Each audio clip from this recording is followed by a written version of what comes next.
آج ہم انگریزی سے اردو ترجمہ کرنے کا طریقہ سیکھیں گے۔ پچھلی ویڈیو میں ہم نے سیکھا تھا کہ ترجمہ کرنا کسے کہتے ہیں اور انگریزی سے اردو میں کسی پیراگراف کو ترجمہ کرتے ہوئے کون سی اہم باتیں ہمیں ذہن میں رکھنا پڑتی ہیں۔ آج انہی اہم باتوں کو سامنے رکھتے ہوئے ہم اس پیراگراف کا، اس پیسج کا یا انگلش میں لکھی ہوئی اس عبارت کا اردو میں ترجمہ کریں گے۔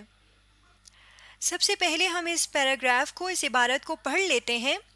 There is an intimate connection between literature and life. It is in fact life which is the subject matter of literature. Life provides the raw material on which literature imposes an artistic form. Literature is the communication of the writer's experience of life. But the connection between life and literature is not so simple as it seems.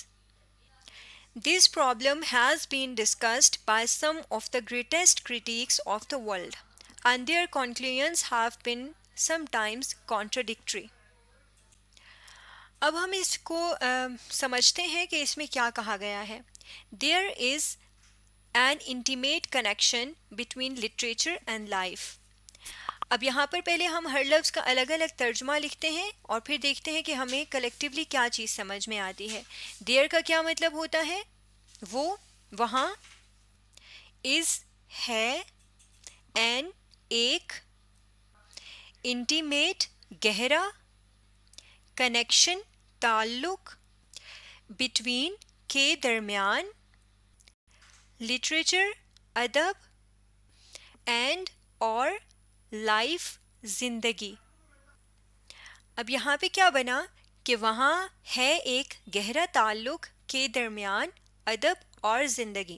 یہ تو اس کا لفظی ترجمہ بن گیا۔ اب آپ جانتے ہیں کہ there is an، یہ یہاں پر انگلش جملے کی ریکوائرمنٹ یا انگلش جملے کے اسٹرکچر کے مطابق لکھا گیا ہے، اس لیے اردو میں ہم اس کو استعمال نہیں کریں گے۔ تو ہم اردو میں ان جملوں، معاف کیجیے گا، ان الفاظ کو جب اردو جملے کے مطابق ترتیب دیں گے تو یہ کیا بنے گا؟ ادب اور زندگی کے درمیان گہرا تعلق ہے۔ اب یہاں پہ ہم نے اس کو استعمال کیا ہے، ادب اور زندگی کے درمیان گہرا تعلق ہے۔ اب اس کو یہاں پر نیچے جگہ کم ہے، اس لیے میں ٹرانسلیشن جو کروں گی، اردو ترجمہ جو کروں گی، وہ میں الگ سے صفحے پہ یہاں سے کروں گی۔ تو یہاں پہ میں اس جملے کو لکھ لیتی ہوں۔ اگلا جملہ پڑھتے ہیں۔ It is in fact life which is the subject matter of literature. It is یہ ہے، in fact دراصل، life زندگی، which is جو ہے، the subject matter، subject matter کا ہم ترجمہ کر لیتے ہیں موضوع، of literature ادب کا۔ تو اب یہاں پر ہمارے پاس کیا جملہ بنا ہے، کیا لفظی ترجمہ بنا ہے؟ یہ ہے دراصل زندگی جو ہے موضوع ادب کا۔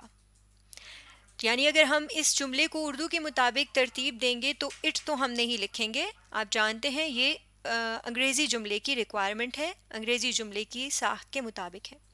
تو ہم اس کو یوں لکھ سکتے ہیں کہ یہ دراصل زندگی ہے جو ادب کا موضوع ہے۔ اب یہاں پر یہ جملہ میں نے لکھ لیا ہے، لیکن دیکھیں اس جملے کو ہم زیادہ اچھا بنا سکتے ہیں۔ اگر میں یہاں اس طرح سے لکھوں، دراصل زندگی ہی ادب کا موضوع ہے، تو دیکھیے یہ جملہ زیادہ اچھا لگ رہا ہے، جبکہ جو انگریزی میں جملہ لکھا ہوا ہے اس کا ہی مفہوم برقرار ہے، یعنی مفہوم میں کوئی تبدیلی نہیں ہوئی، مفہوم ہم نے وہی رہنے دیا، لیکن اردو کے لحاظ سے ہم نے ایک بہتر جملہ لکھ لیا ہے۔ دراصل زندگی ہی ادب کا موضوع ہے۔ آگے پڑھتے ہیں۔ لائف یعنی زندگی، پرووائڈز دیتی ہے یا فراہم کرتی ہے، دا را میٹیریل خام مواد، خام مواد یعنی جس پر کام کر کے کچھ چیزیں اپلائی کر کے کسی طریقے سے ہم اس کو قابل استعمال بناتے ہیں، خام مواد استعمال کے قابل نہیں ہوتا۔ اون پہ یا پر، وچ جس یا جو،